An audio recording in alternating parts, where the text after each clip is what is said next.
So I've been getting a lot of questions about numbers 11 and 12 in the MyStatLab 3-2 assignment. And the biggest issue here is getting those t-values that will help us to get our margin of error so that we can then construct our confidence interval.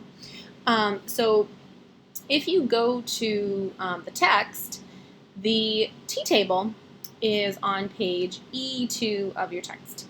And once you get so high for n, you can see it starts skipping because really over 30, when you have an n that's over 30, you technically can go to the z distribution because then it's considered approximately normal and the sample size is large enough. But this time Pearson does want us to find the t-value, and if you are using the z distribution, it's going to tell you that you're wrong, even though technically you're not. So I wanted to show you how to calculate those t-values for such a high value of n, and then get your questions correct for numbers 11 and 12. So the easiest way is actually through StatCrunch. So I do like to use the t-table. I'm pretty old school on just using my tables. But StatCrunch has a great calculator that will calculate t for you for any value of n, even the ones that are kind of missing once you get up here. So I'm going to go into StatCrunch. And let me just look at the question that I popped up here. So I know you guys might have a little bit of a different question because it does generate different numbers for each person. So in my case, I have 81 SARS patients. So that means my degrees of freedom, n minus 1, so 81 minus 1 will get me 80. So I need to calculate with degrees of freedom of 80, and I need a 95% confidence interval. So with 95% confidence, that means there is 2.5% left over for each tail. So I'm going to use 0.025 as the area in the tail.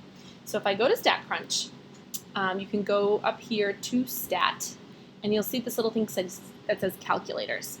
And if I go to my calculators, I have a T calculator. I'm going to bring up the T calculator. And from here, you can type in any degree of freedom you want. So in my case, it's going to be 80.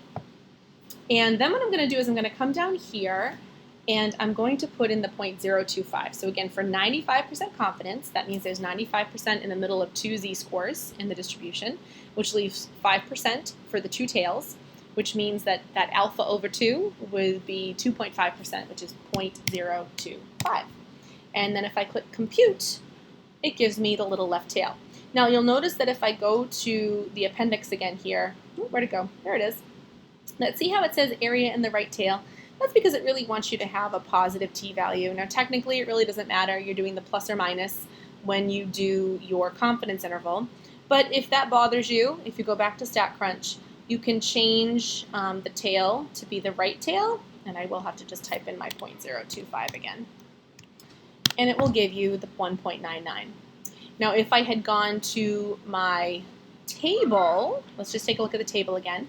The way that you read the table, again, you want that area and the right tail, so I'm going to be looking at 0.025, and I'm going to go down to my 80 degrees of freedom, so I'm going to keep following that down. And 80 degrees of freedom gives me 1.990, just like my StatCrunch did. Now some of you are finding degrees of freedom that are kind of in between some of these values as it starts skipping.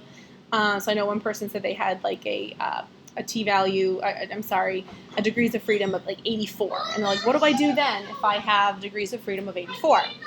Well, usually they're so close that you could just go down to 80 and that t-value will be perfectly fine.